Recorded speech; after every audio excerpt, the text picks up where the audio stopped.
Bismillahirrahmanirrahim. Alhamdulillahirabbil alamin wassalatu wassalam ala asrafil anbiya wal mursalin sayyidina Muhammadin wa ala alihi wa ashabihi ajma'in. Adab berpuasa adalah segala hal yang berkaitan dengan ibadah puasa yang mesti kita jaga, kita perhatikan.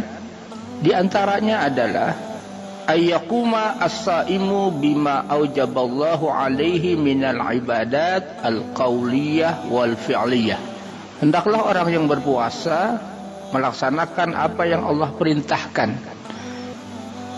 dari ibadah-ibadah yang telah Allah tetapkan.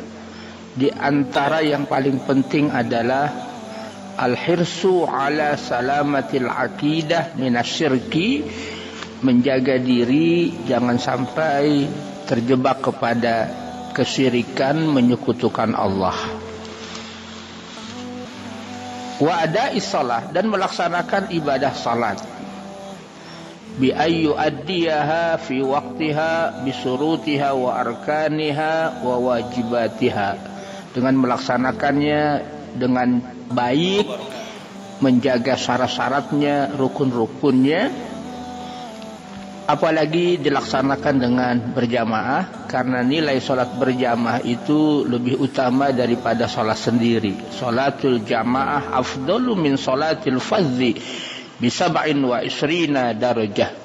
Salat jamaah itu lebih utama 27 kali derajat dibandingkan dengan salat sendiri. Apalagi di bulan Ramadan, Allah lipat gandakan pahala. Bulan penuh dengan rahmah, bulan penuh dengan maghfirah, bulan penuh dengan kelipatan pahala. Oleh karena itulah tidak patut orang yang berpuasa tapi dia meninggalkan salat. Bagaimana menjadi seorang mukmin yang baik? Satu sisi dia melaksanakan kewajiban puasa, satu sisi dia meninggalkan kewajiban salat. Maka harus diperhatikan, jangan sampai ketika orang puasa tapi dia meninggalkan salat, karena puasa adalah kewajiban dan salat juga adalah kewajiban. Yang kedua, yajtanibu as-saimu jami'a ma haramallahu wa rasuluhu sallallahu alaihi wasallam minal aqwali wal af'al. Orang yang berpuasa harus menjauhkan apa yang telah Allah haramkan dan Rasulnya, baik ucapan ataupun perbuatan, seperti berdusta, berbohong, ghibah, adu domba, memfitnah, caci maki, menjauhkan ucapan palsu dan menjauhkan perbuatan palsu, memberikan kesaksian palsu, dan keharaman-keharaman yang Allah telah haramkan.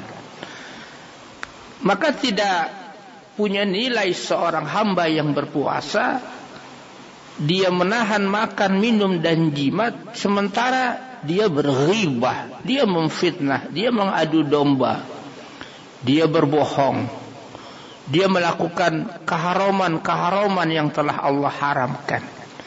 Dalam sebuah riwayat hadis Nabi kita Muhammad sallallahu alaihi wasallam, man lam yada qaula zuri wal amala bihi falaysa lillahi hajatun fi ayyada'a ta'amahu wa syarabah. Barang siapa yang tidak meninggalkan ucapan dusta dan perbuatan dusta, maka Allah tidak berhajat kepadanya dia meninggalkan makanannya dan minumannya. Inilah yang dikhawatirkan oleh baginda Rasulullah sallallahu alaihi wasallam, rubba saimin laisa lahu min siyamihi illa al-juwal atas. Berapa banyak orang yang puasa tapi tidak dapat apa-apa dari Allah, tidak dapat pahala, tidak dapat reward, tidak dapat nilai. Dia berpuasa tapi dia melakukan keharaman, dia melakukan maksiat, dia melakukan dosa. Na'udzubillah summa na'udzubillah. Dalam hadis yang lain Rasulullah sallallahu alaihi wasallam bersabda, "Asyamu junnah." Puasa itu adalah junnah. Junnah itu adalah perisai, benteng dari perbuatan maksiat.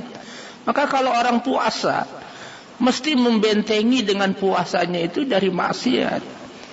Tidak pantas, tidak layak orang berpuasa, tapi dia melakukan maksiat, tapi dia melakukan dosa. Wa idza kana yaumu shaumi ahadikum fala yarfus. Rasul bersabda, apabila salah seorang dari kalian puasa, fala yarfus.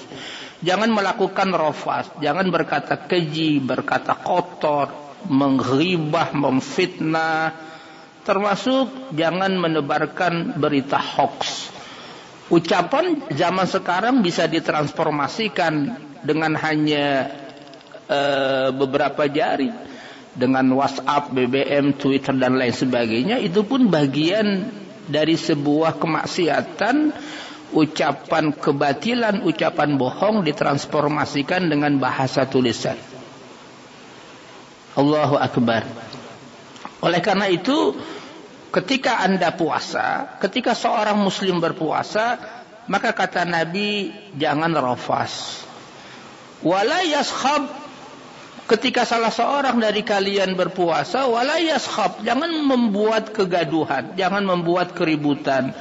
Apalagi melakukan vandalisme, anarkisme, pengrusakan, apalagi melakukan terorisme, tidak dibenarkan oleh agama. Bahkan bukan hanya saat puasa, bukan dalam bulan puasa pun hal-hal itu bertentangan dengan ajaran agama, karena Islam adalah rahmatan lil alamin. Oleh karena itulah, orang yang berpuasa hendaklah dia menjaga seluruh anggota badannya. Matanya dia jaga dari melihat sesuatu yang Allah haramkan. Telinganya dia jaga dari mendengar yang Allah haramkan. Mulutnya dia jaga dari berbicara yang mengandung dan mengundang dosa. Tangannya dia jaga, dia puasakan dari melakukan yang Allah haramkan. Termasuk kakinya pun dijaga dari melangkah ke tempat yang Allah haramkan. Termasuk dia menjaga perutnya dari memasukkan makanan yang tidak halal, yang subhat dia tidak mau masukkan, apalagi yang haram. Bagaimana seorang berpuasa tapi ketika berbuka, maaf dengan makanan yang diperoleh dengan cara yang haram, menipu, kemudian mengambil hak orang lain. Ya bani kasran wa yahdimu misran, digambarkan oleh ulama laksana dia membangun istana tapi menghancurkan kota. Membaca Al-Quran termasuk adab yang sangat dianjurkan ketika orang yang berpuasa, agar dia mengisi hari-hari puasa ini dengan meningkatkan ibadah, termasuk qiraatul Quran, membaca Al-Quran. Karena Ramadan itu juga disebut dengan bulan Al-Quran. Sahru Ramadan alladzi unzila fihi Al-Quran. Bulan Ramadan adalah diturunkannya Al-Quran. Maka adab yang sangat dianjurkan orang yang berpuasa juga membaca Al-Quran. Bacalah Al-Quran itu, kata Nabi, ikra'u Al-Quran fa innahu ya'ti yaumal qiyamah syafi'an li ashabi. Karena membaca Quran itu menjadi syafaat nanti penolong di hari kiamat. Maka orang yang tidak bisa membaca Al-Quran dengan pandai, bacalah sambil terus belajar. Terbata-bata misalnya, tetap membaca Al-Quran. Jangan tinggalkan membaca Al-Quran, apalagi di bulan Ramadan ini. Walaupun belum lancar sekali membaca Al-Quran sambil belajar, bacalah. Karena orang yang tidak lancar itu masih mendapat pahala. Allahu Akbar. Yang pertama, pahala terbata-bata. Ini berita gembira bagi orang yang belum lancar baca Al-Quran. Yang pertama, pahala terbata-bata, ada pahalanya sambil dia terus mentahsin, memperbaiki bacaannya, belajar talaki dengan guru, bagaimana pengucapannya, makhrajnya, tajwidnya. Yang kedua, ajrul qiraah, pahala membaca Al-Quran.